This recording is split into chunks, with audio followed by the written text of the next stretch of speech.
자, 11번째 노트입니다. 이 노트에서는 내부 클래스라는 것과 레코드에 대해서 좀 설명해 드리겠습니다. 그래서 자바는 이제 객체지향 프로그래밍 언어이고 기본적인 어떤 프로그래밍 아닌 단위는 클래스 단위가 될 거예요. 그리고 보통 클래스를 한 파일에 하나의 클래스만 만들어서 이제 프로그래밍을 합니다. 그런데 어떤 클래스들은 되게 간단하고 다른 데서 쓰이는 게 아니라 특정 클래스 안에서만 쓰이는 경우가 있어요. 그럴 경우에는 굳이 독립적인 파일에 독립적으로 클래스를 정의하지 않고 한 클래스 안에다가 클래스를 정의할 수가 있고, 이와 같은 클래스를 우리는 내부 클래스라 그래요. 근데 심지어 이 내부 클래스를 클래스 안에다 정의하는데 어디다 정의하냐면 어떤 메소드에다 정의할 수도 있습니다. 그러면 이 클래스는 어디서만 사용이 되는 클래스예요? 그 메소드에서만 사용되는 클래스입니다. 그런데 클래스의 내용이 요 메소드에서만 사용되지만 매우 클 경우에는 메소드 안에다가 정의하겠어요? 또는 클래스 안에다가 정의하겠어요? 안 해요. 그래서 이런 내부 클래스 내부에다 정의하거나 심지어 메소드 내부에다가 클래스를 정의할 수 있는데, 이런 클래스들은 되게 단순하고 작은 애들만 이렇게 정의해서 쓴다. 크면 여러 곳에 쓰이든 한 곳에만 쓰이든 독립적으로 보통 정의를 합니다. 그리고 이렇게 우리가 정의하게 되면 자바 파일 수를 줄일 수는 있지만 그 빈 디렉토리로 가보면 컴파일 되고 나서는 모든 클래스마다 뭐가 생겨요? 점 클래스 파일이 생깁니다. 그래서 클래스 파일 수에는 전혀 영향이 없어요. 내부 클래스도 점 클래스 파일이 따로 생깁니다. 그러니까 얘는 소스 파일 수를 줄이는 효과만 있지 실제 나중에 컴파일 되고 나서 만들어지는 클래스 파일 수, 바이트 코드 수를 이 파일 수는 전혀 영향을 주지 않습니다. 그래서 자바에 있는 내부 클래스는 크게 두 가지로 나눠지고요. 메소드 내부 클래스. 그러니까 요거는 메소드 안에다 정의하는 거고요. 클래스 내부 클래스는 클래스 안에다 정의하는데 어떤 메소드 안에다 정의하는 건 아니고 멤버 변수 정의하듯이 클래스를 정의하는 것이 되겠습니다. 물론 이 클래스는 열거형이 될 수도 있고 뒤에 설명드리는 레코드가 될 수도 있습니다. 레코드나 열거형도 클래스를 정의하는 특수한 방법이라고 생각하시면 되겠습니다. 그런데 자바의 내부 클래스는 두 종류로 구분이 됩니다. 일반 내부 클래스하고 중첩 클래스 두 가지로 나누어져요. 그래서 중첩 클래스는 static이라는 키워드로 클래스를 정의할 때 수식합니다. 이 두 개의 차이는 좀 이따 설명드리고, 어쨌든 자바에는 총 내부 클래스를 메소드 내부 클래스, 클래스 내부 클래스, 그리고 클래스 내부 클래스는 일반 내부 클래스와 중첩 클래스로 이렇게 나누어진다. 그러면 한 클래스를 이렇게 내부 클래스로 정의하는 이유는 아까 설명드린 것처럼 소스 파일을 줄여주는 효과가 있습니다. 하지만 점 클래스 파일에는 점 클래스 파일 수에는 아무런 효과가 없고, 공개할 필요가 없는 것을 이제 자바 소스를 해서 이렇게 숨길 수 있는데 뭐 중요한 이유는 아닌 것 같고요. 아까도 설명드렸듯이 한 클래스에서만 사용하더라도 클래스가 복잡하고 특별한 이유가 없으면 내부 클래스로 정의하지 않고 이제 하나의 클래스로 사용한다. 그리고 보통 내부 클래스는 객체지향에서 전형적인 클래스가 아닌 경우가 많이 있습니다. 많이 있는데 이제는 또 지금은 이제 자바에 함수형 프로그래밍이 도입이 됐습니다. 그래서 다른 함수에 함수를 인자로 전달할 수 있습니다. 근데 예전에는 자바 8 이전에는 함수에 함수를 전달할 수가 없었어요. 그럴 때 어떻게 했어요? 클래스를 만들고 클래스에 함수를 하나 정의해서 그것의 객체를 함수 대신에 전달했었습니다. 근데 이제 자바 8 이후에는 그럴 용도로 내부 클래스를 사용할 이유가 별로 없어졌어요. 지금은 이제 내부 클래스를 사용할 이유가 많이 줄어들고 있습니다. 내부 클래스 대신에 이제 함수형 프로그래밍, 람다 표현식이라는 걸 요즘은 더 많이 사용합니다.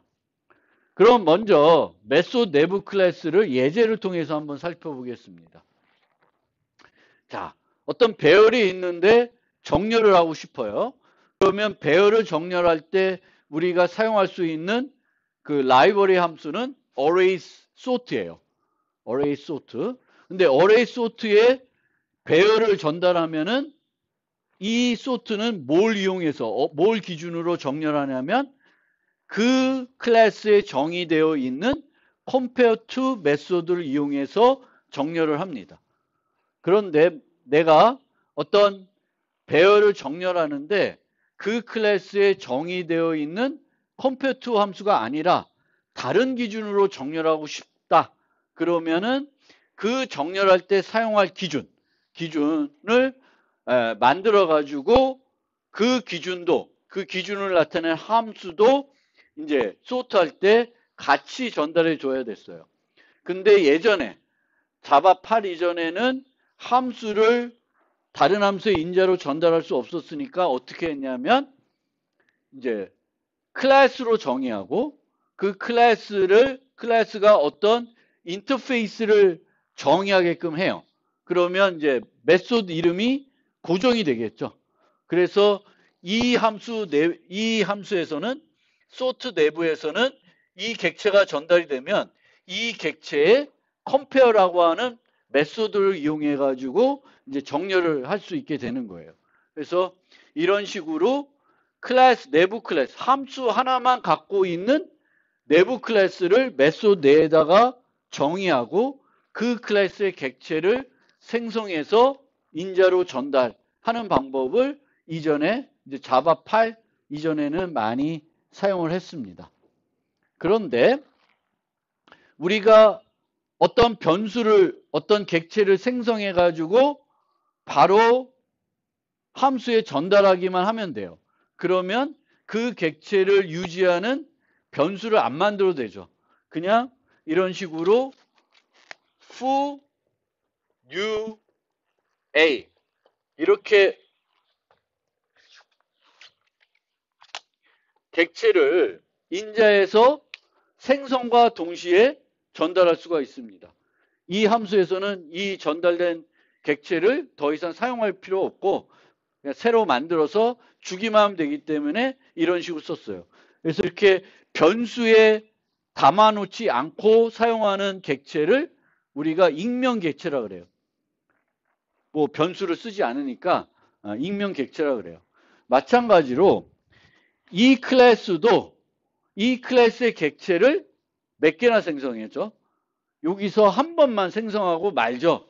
그러니까 아예 어떻게 할 수 있냐면 객체를 생성과 동시에 뭘 할 수가 있냐면 클래스를 정의할 수도 있어요. 객체를 생성하면서 클래스를 함께 생성하는 거예요. 그러면 이런 클래스를 클래스 이름이 없기 때문에 익명 클래스라 그래요.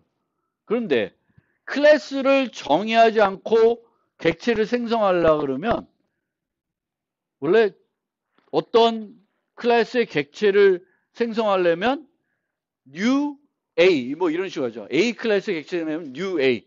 클래스 이름이 있어야 클래스의 생성자를 호출해서 객체를 생성할 수가 있잖아요.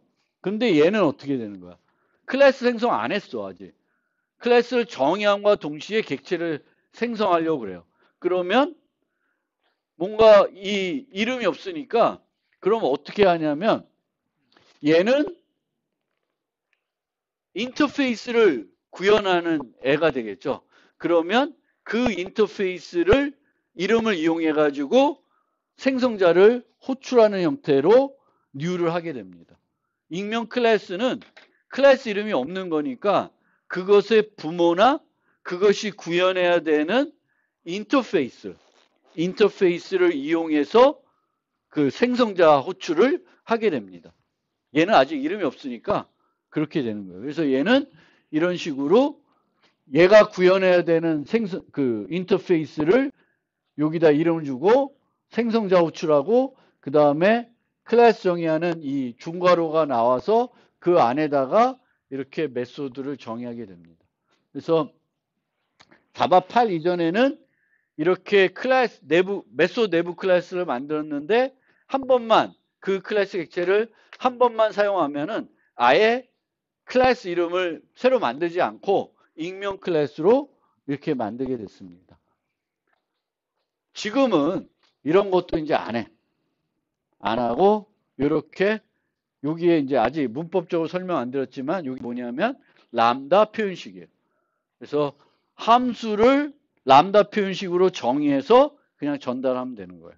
왜냐하면 여기도 실제 이 클래스는 객체지향에서 우리가 말하는 클래스하고는 좀 거리가 있어요. 왜냐하면 객체지향에서 클래스는 상태가 있어야 돼요. 멤버 변수를 하나도 정의하지 않는 클래스는 솔직히 그 객체지향에서 클래스라고 말하기 어렵습니다.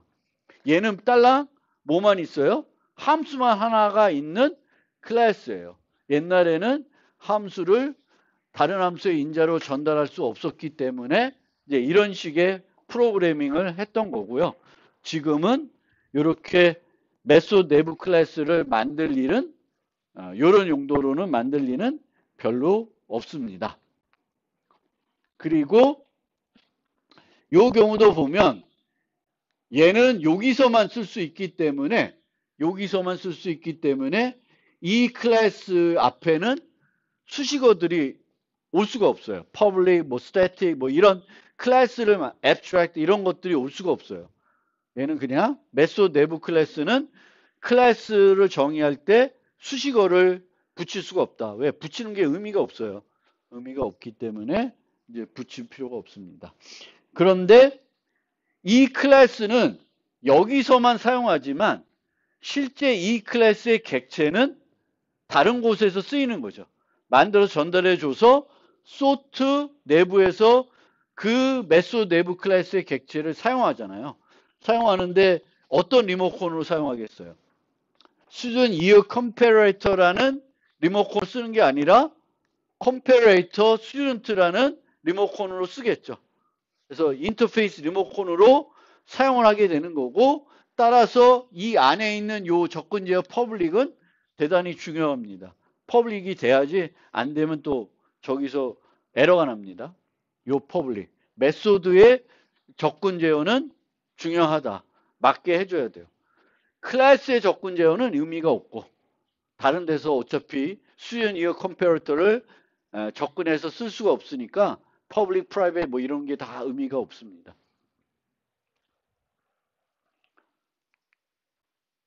그리고 이런 내부 클래스는 메소드 내부 클래스는 지역 변수를 여기 있는 지역 변수를 가져다가 코딩을 할 수가 있습니다. 그러면 자동적으로 이 객체의 요 x라는 변수를 내부적으로 전달해 줘요. 전달해 주는데 이 x가 이런 식으로 수정이 되면 안 돼요. 그래서 수정이 안 되는 여기 보면 실질적으로 finally 내면 이제 지역 변수를 메소드 내부 클래스가 가져다가 사용할 수가 있습니다. 그런데 실질적으로 finally 아닌 애들은 가져다 쓸 수가 없어요. 즉 이 값이 마구잡이로 막 수시로 바뀐다 그러면 얘가 어떤 값을 가져다가 써야 될지 알 수가 없기 때문에 쓸 수가 없습니다. 그래서 원래는 상수여야지 파이널로 수식해야지만 쓸 수 있었는데 지금은 파이널로 수식하지 않더라도 그 함수 내에서 수정이 안 되면 프로그래밍 해도 문제가 없게끔 이제 문법을 조금 개선해 놓은 상태입니다. 요거는 나중에 함수형 프로그래밍이 되면은 캡처 한다 그래요. 캡처 개념에 포함되어 있는 내용이고요. 그거는 14장 가서 추가적으로 설명드리겠습니다. 그래서 이 다양한 내부 클래스와 관련된 접근 제어를 조금 더 설명드리면은 독립 클래스, 그러니까 클래스 안에다가 정의되어 있는 클래스 말고 일반적인 것들은 이제 독립 클래스 뭐라고 우리가 얘기하는데, 이 독립 클래스를 정의할 때는 앞에다가 접근 제어 관련돼서는 퍼블릭을 붙일 수 있고 아니면 안 붙일 수가 있어요. 이 두 가지는 어디에 쓰이는 거예요? 임포트 개념할 때 이제 활용되는 거죠. 그래서 다른 패키지에 있는 퍼블릭 클래스만 임포트해서 쓸 수가 있고, 퍼블릭이 아닌 애들은 이제 디폴트 애들인데, 그 디폴트 클래스들은 그 패키지 내에서만 쓸 수 있고 다른 데서는 임포트해서 사용을 할 수가 없습니다. 메소드 내부 클래스는 접근 제어를 아예 아무것도 못 써요. 그 다음에 클래스 내부 클래스는 이제 네 종류를 다 쓸 수 있습니다. private, public, default, protected 다 쓸 수 있는데, 메소드 내부 클래스를, 그러니까 메소드가 아니라 클래스 내부 클래스를 사용하는 이유는 다른 데서 안 쓰기 때문에 그렇게 한 거죠. 다른 데서 쓰는 거를 클래스 내부 클래스로 만들면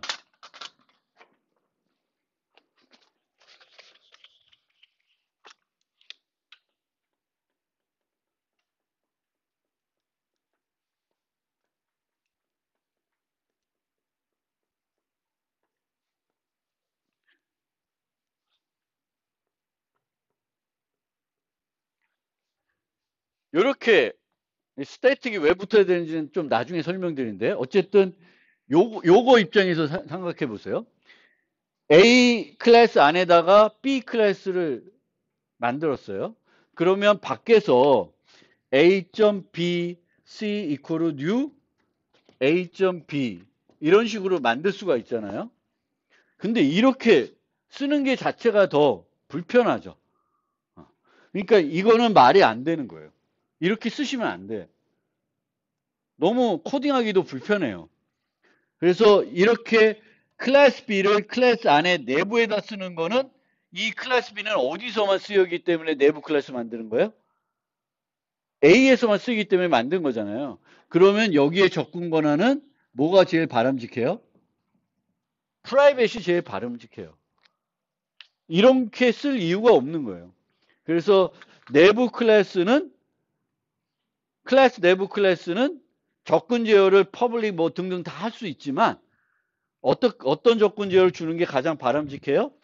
프라이빗이에요. 왜냐하면 이 내부 클래스는 요 클래스에서만 쓰이고 아주 단순한 놈이기 때문에 이렇게 만드는 건데, 얘를 퍼블릭 만들어서 이렇게 쓰겠다?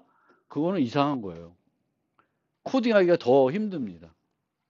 그래서 다 가능하지만 이제 바람직한 거는 프라이빗으로 하는 것이 중요한 거고요. 그 다음에 이 안에 있는 애들은 또 네 가지를 다 쓸 수 있어요. 여기에 뭐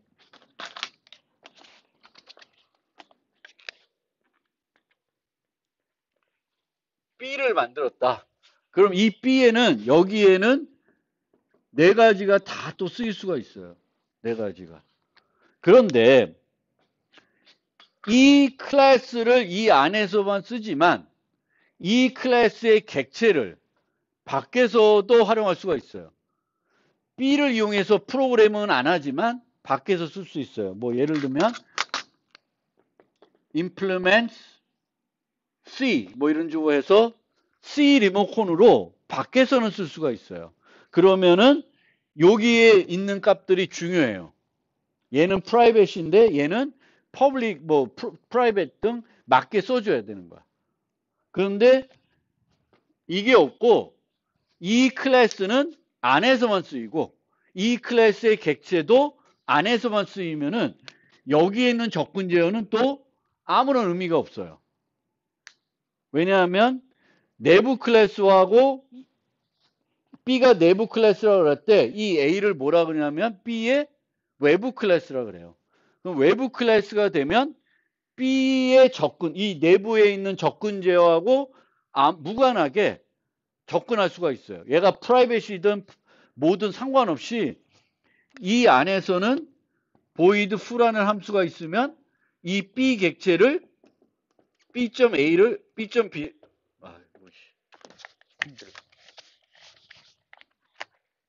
fu 뭐 이렇게 해가지고 B O new B 했으면 이 5.B를 B가 프라이빗이어도 이렇게 프로그램할 수 있습니다. 그러니까 외부 클래스는 내부 클래스의 그 멤버 변수나 메소드가 어떤 접근 권한을 갖고 있더라도 무시합니다. 얘한테는 다 권한을 갖고 있어요. 그래서 얘가 프라이빗이면 그리고 요 애들은 요 객체를 A에서만 쓰인다 그러면 프라이빗으로 써놔도 아무런 문제가 없어요. 의미가 없어요. 그래서 혹시 이제 C++에서는 친구 클래스라는 게 있어요. C++에. 친구 클래스는 어떻게 돼요? C++에.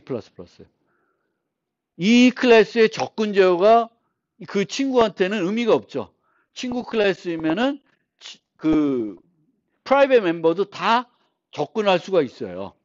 마찬가지로 이 B와 A는 상호 친구 개념으로 보시면 돼요. B에서도 여기에 있는 멤버 변수의 프라이빗인 애들을 접근 제어 상관없이 여기다 가져다가 쓸 수 있고 A도 B에 있는 애들 가져다가 쓸 수 있습니다. 그래서 그게 이 내부 클래스의 접근 제어와 같은 형태가 됩니다.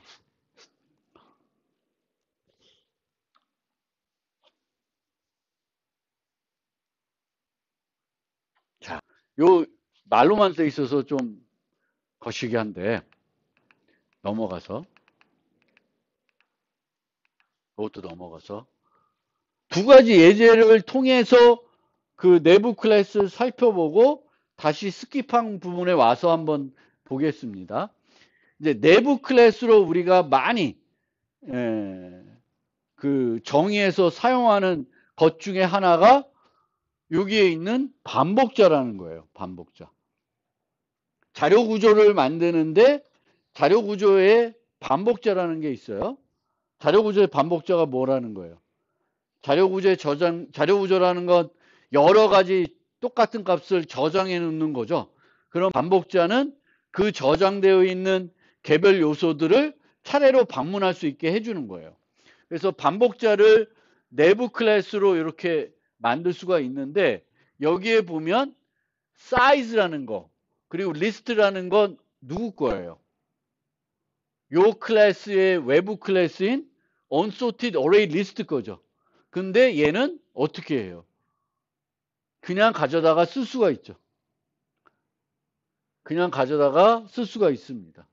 그래서 이걸 그냥 가져다가 쓸 수 있는 이유가 이 일반 클래스는 뭘 유지하냐면 이런 식으로 어떤 외부 클래스에서 내부 클래스 객체를 만들면 이 내부 객체는 자신을 만든 외부 객체에 대한 포인터를 유지합니다. 요 포인터를 유지해요. 그래서 여기서 이 오발이 저 밖에 있는 멤버 변수인데 얘를 접근하면 얘는 뭐가 되냐면 나를 만든 외부 객체의 오발이에요. 오발 값이 되는 거예요.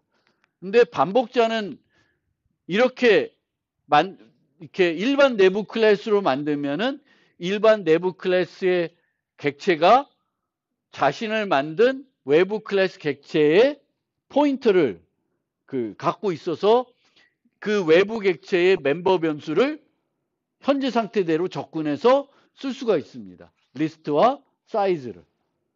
이 리스트와 사이즈가 있어야지만 이 반복자를 만들 수가 있겠죠. 근데 만약에 이 리스트와 사이즈를 얘가 접근할 수 없으면은 어떤 식으로 만들어야 될까? 이 리스트와 사이즈를 얘가 접근할 수가 없어. 내부 클래스가.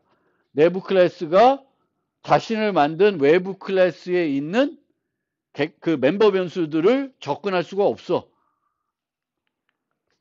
요 포인터를 유지하지 않아. 그러면은 어떻게 해야 되냐면은 생성할 때 이 생성자에다가 이 이터레이터가 필요로 하는 저 리스트, 배열하고 사이즈 정보를 전달해 줘야 돼요. 근데 전달하지 않아도 구현할 수가 있는 거예요. 그래서 얘는 그거를 직접적으로 리스트와 사이즈를 접근하기 위해서 일반 내부 클래스로 만들고 있습니다. 그래서 일반 내부 클래스는 자신을 만든 외부 클래스 객체에 대한 포인터를 유지하고 있고 그 포인터를 유지해야 되기 때문에 어디서만 생성할 수 있냐면은 외부 클래스 안에서만 생성할 수가 있어요. 얘를 생성할 때 이제 this를 얘한테 넣어주는 거죠. 설정할 수 있게 넣어주는 형태가 돼요. 그래서 얘가 이렇게 만든 애들, 스태틱이 수식이 안 된 이런 애들을 일반 내부 클래스라 그래요. 그 다음에 여기에 보면 연결 구조라는 게 있어요. 자료 구조 시간 같네. 자료 구조에 보면은 자료 구조는 내부적으로 배열을 이용하거나 연결 구조를 이용하거나 두 가지밖에 없습니다. 그래서 배열을 이용하지 않는 애들, 단일 연결 구조, 이중 연결 구조, 뭐 BST 이런 애들은 다 노드라는 걸 만들어요. 그리고 이 노드는 이 안에서만 사용이 되고요. 얘는 이 바깥에 있는 헤드나 사이 정보를 이 안에서 접근해서 사용할 필요가 없어요. 그리고 이 노드를 대단히 많이 만들겠죠. 단일 연결 구조가 데이터를 20개에 넣었어요. 그러면 이 노드도 몇 개 만들어요? 20개를 만들겠죠. 근데 얘가 스태틱이 아니야. 그럼 이 20개의 각각에 뭐가 또 하나씩 있냐면은 나를 만든 외부 객체에 대한 포인터를 그 20개의 노드가 각각 유지하고 있는 거예요. 사용하지도 않는데. 그거는 낭비가 되죠.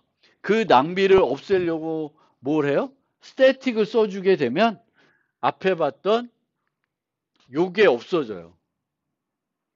자기의 그 외부 객체에 대한 포인터를 내부 객체들이 안 유지하는 거예요. 그래서 내가 지금 만들 때 내부 클래스를 만들었는데 중첩 클래스가 필요한 건지 일반 클래스가 필요한 건지 살펴봐야 되겠고 중첩 클래스가 언제 우리가 중첩 클래스 만들어줘야 되냐면 그 내부에서만 쓰이는 어떤 단순한 클래스인데 밖에 있는 데이터에 외부 객체가 유지하는 데이터에 접근할 필요가 없으면 이제 이렇게 만드시면 돼요. 스태틱으로 만들면 됩니다. 그래서 두 종류. 이해가 됐나? 설명이. 그래서 여러분들이 이제 이 반복자는 왜 일반 내부 클래스로 만들었고 연결 구조에서 요 노드는 중첩 클래스로 만들었는지 이제 이해를 하시면 좋겠고 C++ 같은 경우에는 이런 애밖에 없어요. 중첩 클래스 밖에는 없어요. 클래스 내부에서 만들었지만 그냥 독립적인 또 다른 클래스예요. 어떤 외부 클래스하고 뭔가 이렇게 연결시켜주는 고리를 내부적으로 일부러 만들어가지고 하지는 않는 거예요.